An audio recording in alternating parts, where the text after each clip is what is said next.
What's up, y'all? This is Nick with From the Ground Up DIY, and today I'm going to show you all how to build an outdoor bench.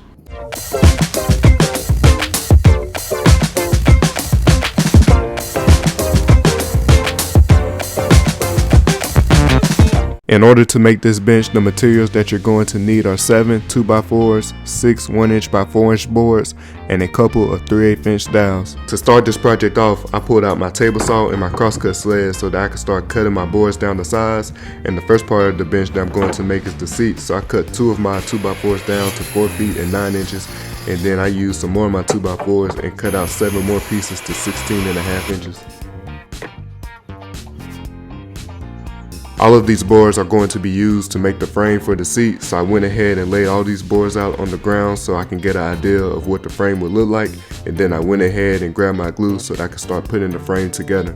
I applied some glue on the outside pieces first, and then I used my parallel bar clamp to clamp the pieces together, and once everything was clamped up good, I made a few pilot holes and then I drove some wood screws in to make everything secure.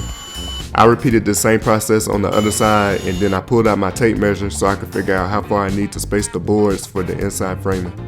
After doing some measuring and a little math, I need to space the boards 8 1/4 inches apart so that I can have even spacing between my boards. Now that my boards are evenly spaced, I repeated the same process as I did for the outside pieces, and the frame for the seat is now complete. To finish off the seat, I need to go ahead and add the slats, and for the slats I use 5 1" by 4" boards and cut them down to my desired length.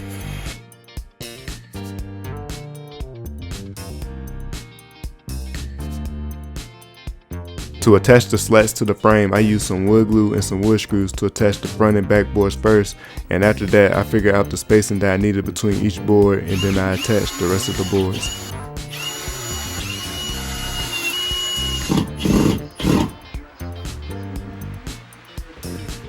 Now that the seat is finished, it's time to go ahead and make the legs for the bench. And for this bench, I have to make sure that it can fit in the back of a pickup truck because I have to deliver it out of the state once it's done. So under these circumstances, I plan to have my back leg, my front leg, and my armrest attached as one piece, so that when I disassemble the bench later on, it will be in 4 separate pieces, which will be the 2 attached legs, the seat, and the backrest. To make the attached legs, I'm going to use my 2x4s, so I went ahead and cut the back legs out first, which are 38.5 inches, and this is going to be the longest leg since it will be supporting the backrest of the bench. After that, I went ahead and cut the front legs out, which are 28 inches long. Since I cut each of the boards separately, one thing that I like to do is to line the boards up and to make sure that I cut any excess off so I can make sure that the boards are exactly the same height. Before attaching the legs together, I set them up against the shed to get a feel for how they're going to look, and I noticed that the legs seemed to be a little too tall, and to fix this I put a chair beside the leg to compare the armrest heights, and as you can see here, the armrest for the bench is sitting a few inches too high, so I made a mark on the leg to know how much I need to cut it down so that the armrest will be at a comfortable height. I went to the table saw to cut about 2 to 3 inches off the front leg, and by doing this I was able to get a comfortable armrest height for the bench. Before attaching the legs to the seat, I need to sand the seat down first, but one quick thing that I noticed before sanding is that one of the slats for the seat was a little longer than the rest, so I used my square to make a mark on the long slat so that I could cut it even with the rest. I pulled out my track saw so that I can go ahead and make the cut, but while trying to cut the slat, I somehow ended up placing the track in the wrong spot, and I ended up cutting the first slat by mistake. So I used a chisel to knock off the wood that didn't get cut with the track saw, and later on I will add some wood filler and sand this spot down so that I can make it look better. I used some 80 grit and 120 grit sandpaper to sand down the seat, and I didn't forget about the slat that was a little long, and after messing up with the track saw, I decided that it would just be best to just sand this slat flush since it's only sticking out just a tad bit. With the seat sanded smooth, it was time to attach the legs to the seat, and I looked up the average height that a bench is supposed to sit from the seat to the ground, and I found that the typical bench sits 18 to 20 inches off the ground, and with this knowledge I decided that I want my bench to sit 18 inches off the ground, so I made a mark on the back of my leg at 18 inches, and then I lined that mark up to the end of the seat, and once I had it lined up correctly, I used a parallel clamp to clamp the leg to the seat so that I can attach the leg using some 3-inch wood screws. I repeated the same process to attach the other back leg and also the front legs. Now it's time to work on the armrest, and for the armrest I cut my boards down to about 22 inches. To attach the armrest, I first measured the height of my front legs so that I can make a mark at the same height on my back legs, and the purpose of this is to make sure that I place the armrest in a level position, and once I had the armrest in the right position, I used some of my clamps to hold it down in place, and then I used some wood screws to attach it to the leg.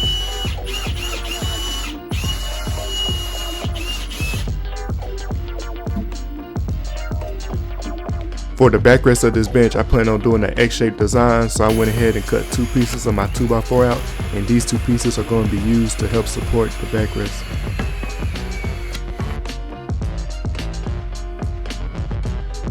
I placed one of the 2x4s behind the edge of the seat so that it could be hidden, and then I placed the other 2x4 between the top of the back legs, going about 1 inch down. I decided to hold off on attaching the top board because I didn't know how I wanted to join the boards together yet, so for the meantime I just clamped the board in place.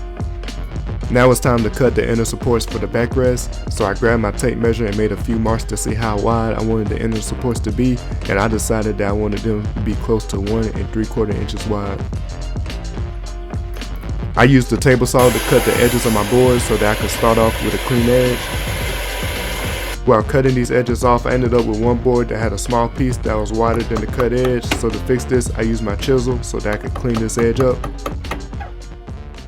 Now that all the edges are clean, I ripped the boards down to 1 3/4 inches. I measured the inside the backrest to figure out how long the supports needed to be, and then I cut the supports using my crosscut sled. I did a test fit to make sure that the supports fit into the backrest nice and snug, but while trying to do this I noticed that I made the support a little too long, so to fix this I drew a line where the support was overlapping, and I made another cut on this line, and that did the trick for me.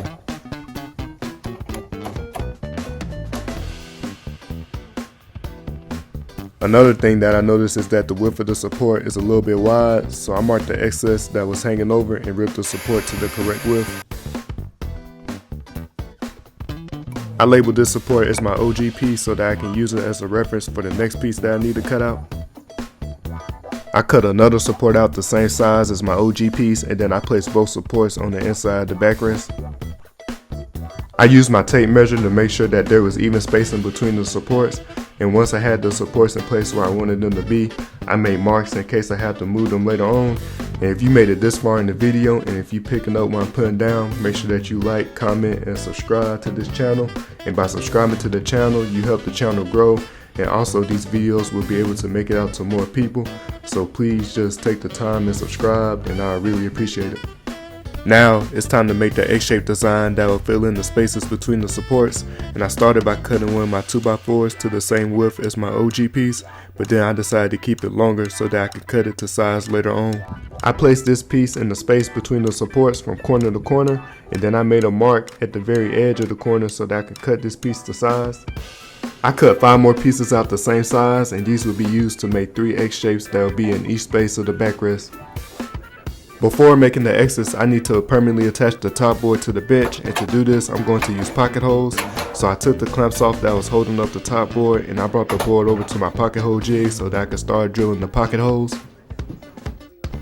I made 3 pocket holes on each end of my board, and I'm going to use 2.5 inch pocket hole screws to attach the board. While attaching, I noticed that I ended up cutting the board a little too short, and when it was time to drive in the pocket hole screws, I ended up stripping a few of the pocket holes trying to close the gaps between the board and the bench.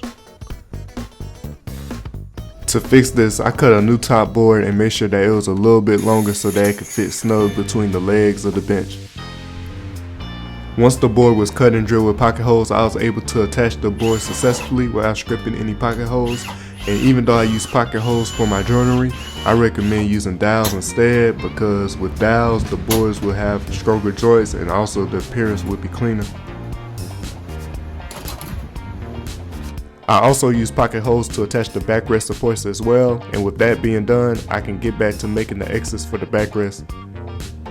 Before proceeding, I lined up all the boards for the X's on my crosscut sled first to make sure that all the boards were the same size. To make an X, I'm going to use 2 boards and a 1/2 inch dowel, and I started by measuring the halfway mark on both sides of my boards so that I know where to place my dowels, and to make the holes for the dowels, I'm going to use this Dowel Jig. Since I'm using a 1/2 inch dowel, I lined up the 1/2 inch hole on the jig with the halfway mark on my board, and I drilled a hole on both sides of the board.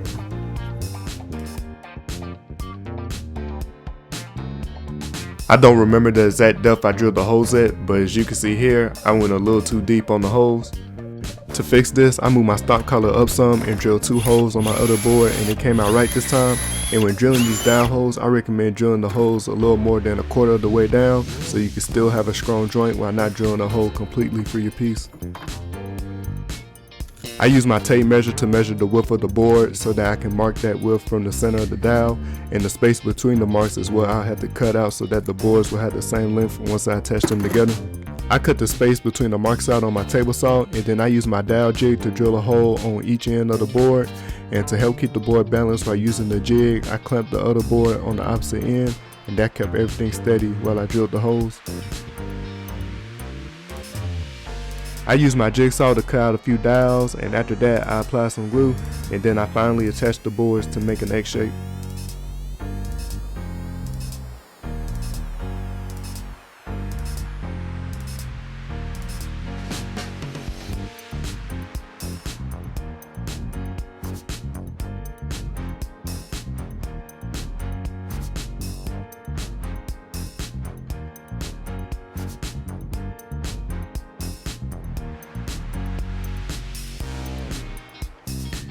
Once I had the boards attached, I clamped them together so that it could dry overnight, and then I repeated the same process to make 2 more X's, and I made sure I clamped them together as well. The next day, I took the clamps off the X's, and now it's time to insert the X's into the backrest. I did some measuring to find the middle of the backrest, and then I made a few marks so that I can have as a reference, and then I used a piece of rope that I had laying around and tied it to both legs of the bench, making sure that the rope was lined up with the reference marks that I drew. I found the center point of the X's using my combination square, and then I lined up that center point with the rope so that the X's would be centered in the backrest. To make sure that the X's fit in the given space, I traced all 4 corners, and once I had the X centered, all I need to do now is to cut the excess off. Some of the corners that I traced out was hard to see, so I used a pen to darken these up, and then I used my jigsaw to cut the excess off of each corner. I did a quick test fit to make sure that the X fit flush, but as you can see, I was having a little trouble trying to get the X to fit, and I even tried to fit it in the adjacent spaces, but it still wasn't working out for me. Since the bottom corners of the X were fitting pretty good, I retraced the top corners again and cut the excess off with the jigsaw, and I tried to fit it in the backrest again, but it was still one corner that was a little too big, and I ended up cutting this corner down some, and after that the X was able to fit. To attach the X, I drew some marks on each corner showing the direction I plan on driving some wood screws in so that the X would be secure in the backrest, and unfortunately I ended up losing this footage of me driving the screws in, but basically I pre-drilled some holes going in the directions that I marked, and then I drove the wood screws in until they was countersink, and then I finished it off by covering the holes with some Bondo wood filler.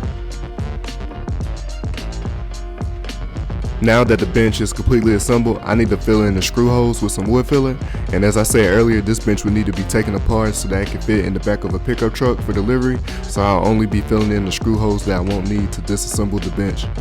I used some painter's tape to cover up the screw holes that I'll need to use later on, and I used some wood filler to fill in the rest of the screw holes.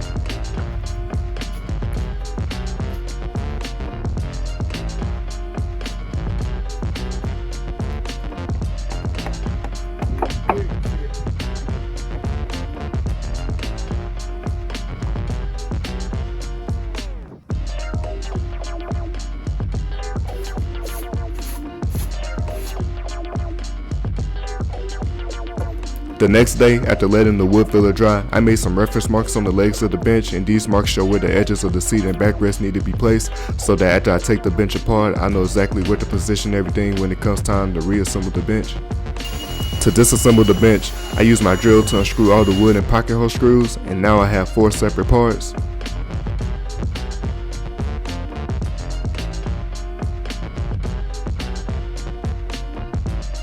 I use 80 and 120 grit sandpaper to sand all 4 parts of the bench, and I also use a chisel to knock down the thick parts of the wood filler. With everything all sandy and smooth-alicious, I packed the bench up in the truck and I took it to its final destination. Now that I'm in the sunny state of Florida, I can go ahead and finish this bench. I reassembled the bench by using the reference marks that I drew earlier and lined everything up first, and then I drove all the wood screws and pocket hole screws back into place. After the bench was back together, I used some plugs to fill in the pocket holes at the top of the bench, and then I used some wood filler to fill in the rest of the screw holes and any gaps that I saw on the bench. I did the rest of my sanding here, making sure that everything on the bench was smooth, and now it's time to go ahead and throw some paint on it. Before painting, I need to cover the excess up because they are going to be a different color than the rest of the bench, so I use some painter's tape to mask them off. The paint that I'm going to use to paint the majority of the bench is this bare exterior satin, and it's a painted primer in one, and the color of the paint is called khaki, and I made sure that I gave the paint a good stir, and after that I went ahead and got to painting. While painting, we made sure not to paint the edges of the armrest so that once we was done painting the front of the bench, we could go ahead and flip the bench over and paint the back of it without having to wait for the paint to dry on the front. After a few hours of letting the paint dry, I removed the painter's tape from the excess, and then I went ahead and placed painter's tape on the parts of the bench that was surrounding the excess so that I wouldn't get any new paint on the rest of the bench. We painted the excess using some Sherwin-Williams exterior satin paint, and the color of the paint is a mint green. To finish the bench off, I'm going to apply some exterior Spar urethane so that the bench can be protected from the outdoor conditions, and before applying, we remove the final pieces of the painter's tape, and then we apply one coat of the Spar urethane over the entire bench, and with that, the bench is now complete. If you made it to the end of this video, thanks for watching, and make sure that you like this video and leave a comment down below. And the purpose of this channel is for us to become the best creators that we could be by taking it one step at a time. So if you do decide to leave a comment down below, make sure that you let me know what you think about the bench. Are there things that you like? Are there things that you didn't like? And if you have any advice, please leave it down below, because it won't just help me, it will also help other people who might be watching this video and who might be trying to make this bench as well. And if you enjoy content like this, make sure that you subscribe to my channel, and by subscribing it will help support the channel, and also this video and my other videos will be able to reach more people. And with all that being said, peace, love, many blessings, and I'll catch y'all guys on the next one.